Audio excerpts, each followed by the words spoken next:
knows, internet is something that we have in hand today. From technical point of view, what I would like to stress as a first point to start this masterclass is that internet is a unique standard. So what you have on the phone, smartphone, on the computer, is using the same communication standard, right? And from business point of view, internet is a very strong economical vector because it had an impact on different industries. And as you can see here, it is a powerful technology, because here you have an example of what happens, for example, in 1 minute inside the internet, and you could see different applications, either data transfer, video transfer, video calling, etc., etc. And internet is not collapsing. We even want to have more with the internet. We want to have more than our smartphones and computers connected. We want to have objects connected. What is an object? I know that you already heard different presentations on the topic, but I wanted to go maybe further in the history, 18th century. Before talking about connecting objects to the internet, in fact, the first phase for the object was electrifying the object. So we moved from mechanical object to some object with electricity. Great. That changed, I think, the applications that we could use with those objects. Then in the 20s, we were thinking, okay, electronics is doing really great. We have miniature, electronic devices. So why not connecting objects to the internet? And we have a powerful internet.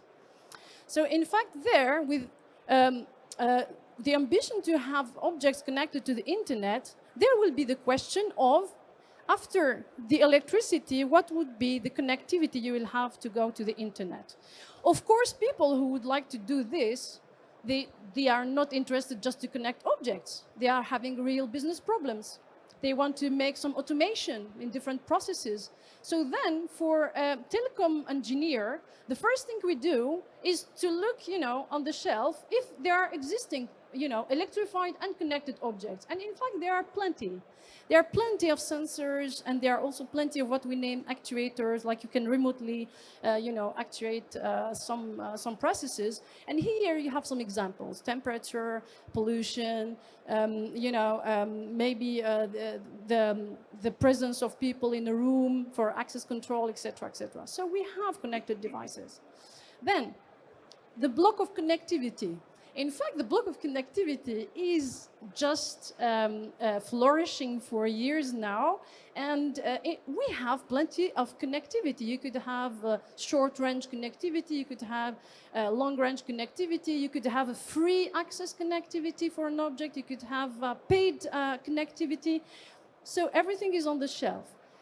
But for security guy, when he looks at this, he's just scared. I mean, you will have different objects, heterogeneous, different connectivity, and we know that when it's not a unique standard, it means that for each connectivity technology, you need to have expertise on the vulnerabilities and attacks that you could have on these, connectivity technologies that we could use.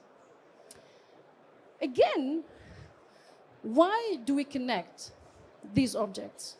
Here you will have the experts working with data sets, artificial intelligence, who proved, and we know, that automation today is possible in different domains. So in fact, it is a story of digital transformation of industries. We want to have more and more automation, and to have more and more automation, we need to have more and more connected devices. So there, for someone who would like to develop an Internet of Things project, you first need really to think, is it going to optimize something?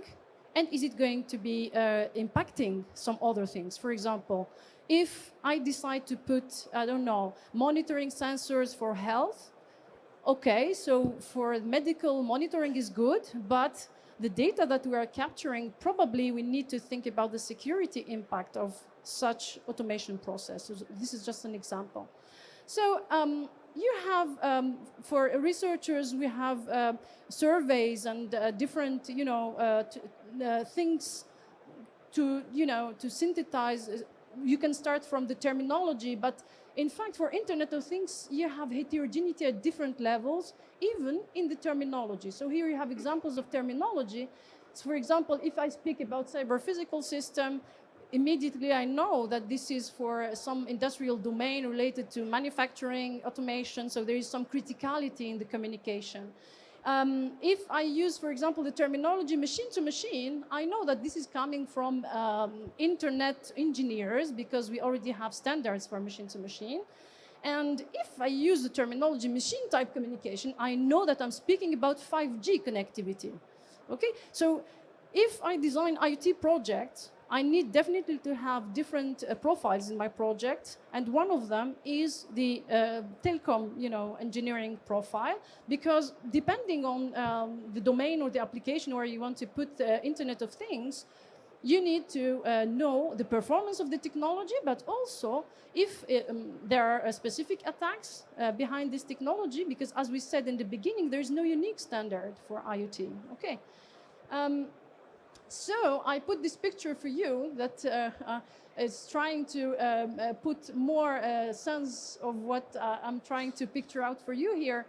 In fact, for this unique standard, when you take a device, internet device, when you look inside, you will find these electronic components you have there, the memory, the processor, the operating system, the communication protocols, the applications, and all these things, in fact, are standardized. There were several years, in fact, of standardization, and one of them started with the connectivity part. That's why the connectivity is a hard point also in the Internet of Things, right? Now, in the Internet of Things, we don't have unique standard, but we have multiple objects. So heterogeneity here becomes again a problem, because Internet as a unique standard was just hiding the heterogeneity of devices. Here again, in Internet of Things, we have heterogeneity as a problem. So if I have to build, I don't know, an IoT application with thousands of objects, if I don't take the objects from the same manufacturer, maybe I will have interoperability problems in my automation process. So here I give just some examples, and just to show that in Internet of Things, we didn't start with standardizing the protocols. We started thinking about the device itself, the device manufacturing. Why? Because depending on the application, you could have big objects like a car, but you can have also very small objects like a little sensor. And for a little sensor, you will have immediately big problem, which is the energy, the battery. Again, go back to the object of the 18th, electricity. We have electricity, but in fact, at that time, for us, it is in the wall. But with Internet of Things, we want to have electricity in the object that could be anywhere. So this is, again, another problem. Now, I want to put also this picture for you, just to show that depending on the IoT applications, in fact, we use different technologies. And historically, there were some technologies very old, even during the Second World War, like, the identification technology. Identification technology became interesting for, Internet of Things around 2000, because logistic domain wanted to use some automation in the logistic management. Then here you have, for example, RFID for identification. And from cybersecurity point of view, in fact, the communication from the object which is connected with RFID to the first point that goes to Internet is having its specific security problems. And the Internet security related problems comes from the first access point to the network where the data is stored and processed. Then you can go here. The second IoT industrial interest was about monitoring, surveillance, and all these sensors that we could capture different data. And here, in fact, the functionality from the technical point of view for a telecom engineer is about sensing. And for telecom engineer, sensing is something like you have a device that sends information. We call this uplink, like it goes up to some server to store the data. So for security guy, okay, uplink might have less vulnerabilities than the downlink that we could see later here in the remote control applications. And in between, the monitoring and the remote control, that is very useful, for example, in manufacturing, in automotive, for example, for connected cars, think about this as, you know, a command that comes from somewhere from the internet to some objects. And there you have more security problems. And for an expert in IoT, you need to make a clear analysis on what are the vulnerabilities for applications that are related, for example, for identification, because an RFID is very, I would say, nice object because it's there, it's silent, and it can send, you know, messages only when someone asks him a question. So there you have some security solutions. When you have IoT applications using sensors, so apart from the problem of performance, of having a big number of sensors, you have cybersecurity related to the acquisition of this data, and then the cybersecurity related to the processing of the data in the cloud. And then you have this remote control, and in between, I put also the application, which is also very good in business related to localization. So this is just to give a link between this technology readiness timeline and the market access. Now, so I go faster. Yes, so here, in fact, in Internet of Things, in addition to the security problems that we have in classical, I would say, Internet application, you will have other problems related to, for example, regulation around the data that you are processing, because you are connecting objects that are usually not connected, and now they are talking, and you don't know that they're talking about information that are related to you. So here you will have the attacks that can be related to the taking the control, stealing information, and of course disruptive, you know, of services. So here you have another dimension with Internet of Things, which is related to, is my application that I am developing using data, is it in fact compliant to some regulation in the country?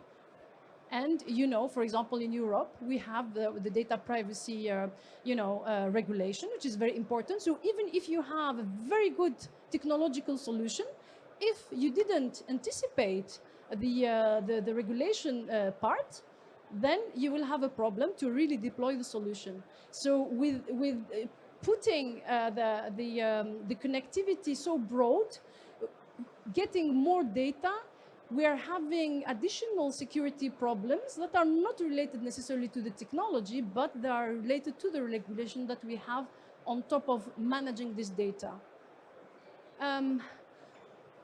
Even though we have security problems, there are already applications. So here I give the examples: connected homes, connected buildings, connected, you know, smart cities, health with digital. And a successful, I would say, IoT project is the one, as I said before, which is taking all these considerations in the beginning of designing the project, and not just taking technological solutions and installing them to run. The application will run, but you need to make sure that you have, in addition to the performance, the security of the technologies that you are you know, choosing, and also that you are compliant to the regulation.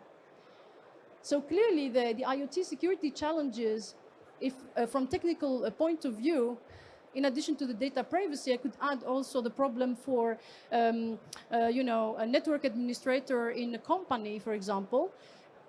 You don't have a smooth solution to identify all your IoT objects and use them in the information system of the company. So the lack of visibility makes new backdoors open in an enterprise company that is adopting, for example, connected objects without a clear security layer designed specifically for the IoT projects. As I said before, depending on the application that we are using, we can have a proof of concept to show that our solution is running. But definitely, depending on the data that we are using, we need to check the regulation. And at Institut Mines Telecom, in the digital sovereignty and sobriety, we have an interesting expertise with different working groups, for example, at the European level, trying to guide also the research that we do in compliance with digital sovereignty and sobriety. Here you have another example with the industrial IoT. Here we'll have another problem, which is the criticality of the communication. And usually when you add security to the communication, the real time of the connectivity will not be good. So here it's an optimization problem where you need to have real time, so fast connectivity, but at the same time you need to have security. So it's not easy solution to solve. We need to do research more on that. Then you have smart buildings. Here, the example of smart building is interesting because with IoT, you have, for example, physical access to objects. And a simple example is like if you use a certain connectivity in your object where authentication is weak, like I just need to take the object and then get the password which is inside, and all 1,000 objects are having the same password, then you don't have security in your IoT solution. So this is about like this outdoor exposure of objects. And then we have Internet of Things that are used in some industries that are critical. So we speak about vital operators. In French, we say opérateur à impact vital. So when you add an IoT network to some vital operator, there you have also a security level which is really high, in order to make sure that you are not opening back doors where you have an attack that can make a blackout of all the electric grid in your country. So you need also to measure the dimension of the impact of the IoT application and the automation that you are pushing on other consequences of the application. So coming back to the internet technology, okay, we said that we have all this heterogeneity in the devices, but at least we agreed, when I say we, the technical people agreed that the architecture for IoT is simplified in the phase where you push the data into the cloud.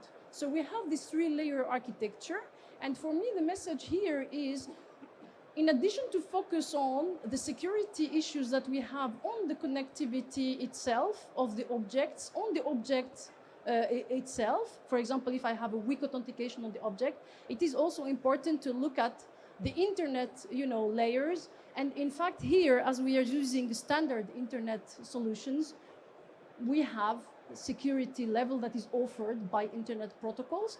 So what we should take care of is the regulation part related to where you put the data. So if you are putting, for example, an IoT solution that is running some data coming from the health industry, then you need to make sure that your cloud provider, because you are not running the cloud, you take a provider, you need to make sure that it is compliant to the security that you have in the country. So in France, for example, you have Secnum Cloud from NC, which is labeling different cloud providers.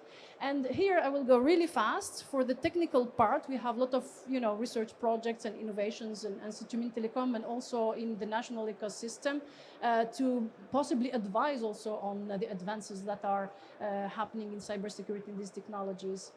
And again, in the telecommunication part, you have different technologies, free of access, paid, licensed and licensed with radio. So technically, you can have really a good choice of these technologies. So I'll finish on this slide for the technical presentation, and I'll show you just a few links for the education part. So as I said before, for the security in Internet of Things, the problem, of course, classically is technical, but you need to make sure that you have the right team to cover all the knowledge about the regulation and all the other aspects. So even though we don't have a unique standard for Internet of Things, but we have best practices, and this is one of them, to make sure when you design the solution for IoT project that you are following these best practices guidelines. I have 3 examples of research projects, but I'll skip them. One is about interoperability, ongoing in my research group in Institut Mines Telecom. So we're having an abstract layer to manage the interoperability problem. And then I have 2 examples related to data anomaly detection that we can use either for the performance of process or for cybersecurity. And we have good collaborations also with some industrials. I skip that one. And then